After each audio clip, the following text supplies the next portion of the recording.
You're tuned in to Ask the Master Auto Technician. Car questions? Get answers right now. Call 850-763-0555. James Auto Center, we fix it right, guaranteed. Beep, beep, beep, beep, yeah. All right, good morning, everybody. This is James Morris along with Hansson Hindenburg from Baytown Tires. Hansson, one of the things that I wanted to talk about is tire noise, or what people think may be tire noise, but really it wasn't tire noise. Let me give you an example. I had a car here that I thought I had tire noise on. Come to find out, it wasn't tire noise. It was a bearing in the rear end that was actually making noise. Do you see things like that happening often at your shop? Every day. Yeah. I mean, noise is one of the biggest complaints. Why people think that, they're having tire problems. Mm-hmm.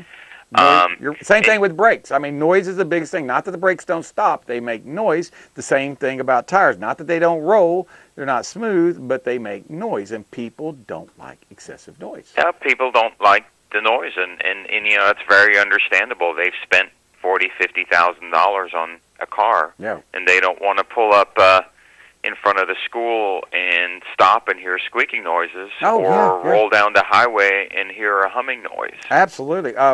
We had Brian Armstead called yesterday and was talking about the Q70s, some of the new Infinities out there. The average price on those vehicles are around $50,000, if I'm not mistaken. All the way up to $70,000 for the top of the line. The bottom of the line was around $35,000. So somewhere around $55,000 is about the average price of these cars. And there's a lot of them on the road out there, and people want to have quiet cars. They don't want to have noisy cars. That's why they make them so much quiet. And people are surprised, that bearing failures happen at 50, 60, 70,000 miles. Absolutely. The bearing I'm holding in I don't know if my wife wants to focus in on this, but I can show I've got a pinion bearing here that came out of a car with 66,000 miles, and you can actually see the roughness. I'm going to hold it here. Hopefully my wife can focus in on the camera. You can actually see the bearing is pitted, and this bearing is pitted. Let's get down inside there if we can. It's going to be kind of difficult. She's doing it. It's kind of difficult to see what's going on, but this bearing gets pitted, and this is a pinion bearing. It's a very front one. There's two of them, a front bearing and a back bearing. And one of the ways I tell people to tell if there's a bad bearing, if it's a rear end noise, and I know you have found this out too, is go down the highway. When you're giving it gas, does it make noise? Then let off on the gas. Does the noise change? If the noise changes, more than likely it's not your tires, isn't it? Well, we tried, and you're absolutely right. That's one way to see. And on front, bearings, if you turn the steering wheel, you can hear the pitch change. No, absolutely. Right. Sometimes it's a two-man job. On rear bearings, one person drives the car and one person has to sit in the back, and they can kind of pinpoint where the noise is coming from. Yeah, we actually have to use two people and what we call chassis ears. It makes it a lot easier where one guy can drive and concentrate on the road, and another guy flips the channels and goes from 1 to 6. It's got 6 channels, and we have little microphones attached to the bottom of the car, and we're able to pinpoint, is the noise coming from the rear end, is it coming from the front end, is it coming from wheel bearing, is it coming from the rear, where is it coming from? Because I'll be honest with you, noises are probably some of the hardest, because I think a noise is coming from the left rear, and it really may be coming from the right front. Well, and on the other hand, we see a lot of times people go like, well, there's got to be something wrong with the bearings, and it really winds up just being a tire noise. Yeah. People don't rotate on some of these cars. If the tire sits too long in the back, it becomes all cupped out, and unfortunately, you can't see what's going. The tire looks okay, but it's cupped out enough to where you run your hand across, and as you're going down a smooth surface, it just develops a hum. Now, people have asked me, James, okay, now that I have this noise problem, what can I do to stop this noise problem? And this is where they don't like the answer. There it goes, and every time I call, it never fits. People get excited. They get excited, they do. How can people, I'm trying to say, about this, I've lost my train of thought here, about on these cars, on these tires and everything, how can people get to the right information about tires and noises? What's the best procedure that you know of for when people have a noise problem? What do they need to do? Did he come down and see us? I understand. Well, people call all the time and say, hey, I have a noise. What do you think it is? My response is, unfortunately, I have to see the vehicle. And bring it by. We go for a test drive. And a lot of times after the test drive, we want to verify the noise on the rack. Oh, yeah. You have to get it up, and if it's a bearing, in a lot of cases, not only is there a noise, but you can also have quite a bit of play in that particular axle. Yeah. And sometimes, unfortunately, not only is that an issue, but there are other front-end components, that need to be looked after. And, of course, sometimes it's a combination of things. The bearing has gone bad, and then, unfortunately, wore the tire out as well. So we want to make sure, if we're hunting a noise, that we get it 100% taken care of for you, so that you don't get back in the car and say, well, it's still making a little bit of noise. Right. So noises we take very seriously. Okay, now, if a tire is making noise, now remember my train of thought here, if a tire is making noise, and it's making noise on the rear end, and you say, well, we need to rotate the tires, but what's going to happen to the noise? Is it going to go away, or is it just going to move? It will move. Sometimes it gets a little bit better. But, in most cases, noise will not disappear. Some people say, well, if I move the tire around, the tire will straighten itself out. And that's really not the reality in most cases. So it doesn't get bad. It doesn't get worse, but it really never goes away. It never gets better. The noise is just going to go from the rear to the front, or the front to the rear. And sometimes I've had them where they're on the front making noise, and I can move them to the back where the customer goes, well, at least it's not as loud. And I go, well, yeah, it's not as loud. But if you want the noise to go away, the only way to make the noise go away is replace the tires, balance the tires, make sure the alignment and front end is tight, and make sure all the parts are, and then rotate your tires every, 6,000 miles? At least every 6,000 miles. On most of the performance cars, I would almost recommend you do it every 3,000 or 4,000 miles. We tell people, we do oil changes here about every 6,000 miles, and we tell people, look, when you come in for an oil change, we're going to rotate and balance your tires.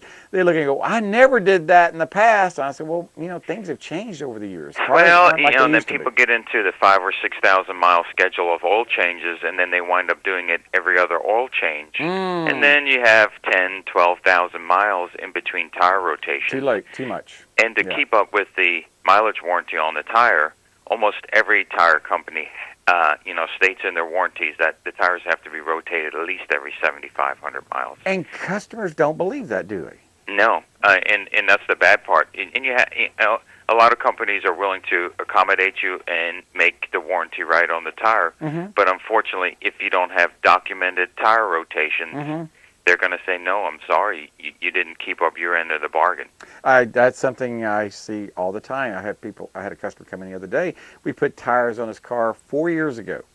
I'm serious. 4 years ago, he had 22,000 miles. He only drives about 5,000 miles a year on it, and a little more than that. And I said, sir, your tires are all cupped up. They should have been rotated on a regular basis.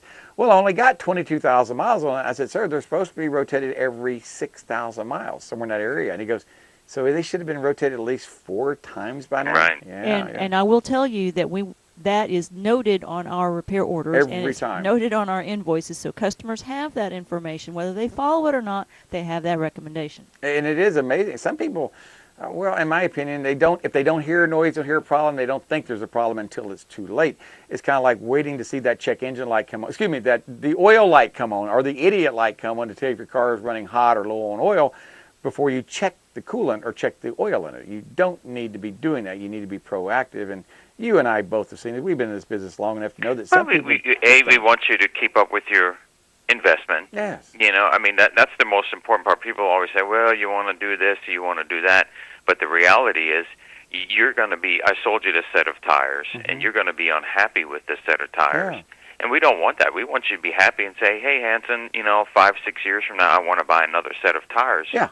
From you, yeah, because you did a good job. Absolutely. But unfortunately, I can't make you come in and do the maintenance on it. Now, sometimes you just can't do it, and I've tried. And sometimes you can lead a horse to water, but you can't make them drink. And it's the same way about getting tire rotation. I've had people just refuse because they read an article about 15 years ago, and it was in Consumer Report. And I think you and I have talked about this before, where they said, tire rotation is nothing more than a waste of time and money. Don't you remember them coming out with that years ago? Yes, I remember it. And, if you want to follow that logic, you're going to buy tires every couple of years. You are, because if you don't do that, the reason I think they need to be rotated, there's two reasons. One, to make the tires last longer, which we agree on. And the second thing is where you can do an inspection on the brakes, where you can look at the suspension, where you can make sure the ball joints are good.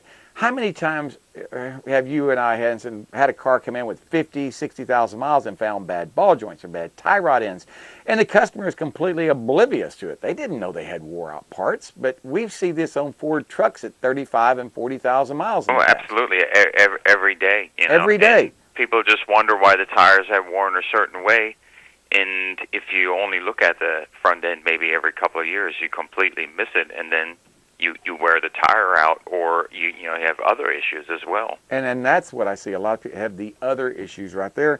They just don't. I don't know. Years ago, Hansson, I swear, when I was back in the 70s, when I started working on cars, I do not remember them pushing the tire rotation like they do now. Is it because that they realized things have changed, or are they just they're more aware how tires wear? Well, I mean, a long time ago, tires, the realistic life was probably 30 to 40,000 miles. I forgot about you. And they cost $150, $200 for a set. Yeah, good point. Now, I mean, everything has gotten better. If you take care of them, you can get 50, 60, 70,000 miles out of tires. And the tire companies have realized the only way to achieve that is, of course, to keep them rotated and balanced and aired up. Yeah, because you remember, like I do, when you first went into this business, they didn't really push rotations that much, did they? No. I mean, they talked about it and said, hey, we'll do it, once a year. Yeah, once a year. Once a year is what was being, and once a year has now been doubled, because most people will put 12 to 15,000 miles a year on a car, and if that's the case, you're going to have to rotate tires at least twice. You're right. That's the other reality. People used to drive and maybe get between 5,000 and 10,000 miles. My average customer puts between 15,000 and 20,000 miles on the car now. It is not. It used to be. I don't think people drove as much as they did, years ago. Now, everyone, if you want to go down a street, you don't walk, you drive. I mean, if you want to just go down, if you go more than 200 or 300 yards, people drive. I find people all the time. Want to walk to the corner store? No. No, they drive to the corner store. But it does seem like people put a lot more miles than they used to. I remember, I think back in the 70s, I think the average number of miles on that people put on per month was around 700 miles per month, if I'm not mistaken. And now I want to say it's between 1,000 to 1,200 miles per month. Is average, people that live in cities. And some cities, some people don't drive that much, but I would say on average, easily 1,000 miles a month. Are you seeing that as well in your business? Yeah, we still live in a pretty rural area. Yeah. So, a lot of people do live, Chipley, 10 miles, 15 miles out of town. Right. Or, like you said, they travel to the store. All those things added up. Like I said, I've seen minimal people get between 10 and 12, and the average person, realistically, that I service gets as much as 15 to 20. They go on vacation to Orlando or visit their aunt in Atlanta. Right. It all adds up. Hansson, people need to come by and see you, and they need to call you first at 873-8900 to set up a time to come by. And if they have any tire problems and need tires, they can call you and talk to you, right? I am here almost every day, Monday through Saturday, so come see me. We'll gladly take a look at it. Sounds good. Hansson, I'm going to have to let you go. I'll talk to you next week, same time. Bye-bye, everybody. Have a great week. All right, bye-bye. James Auto Center, we fix it right, guaranteed. Beep, beep, beep, beep.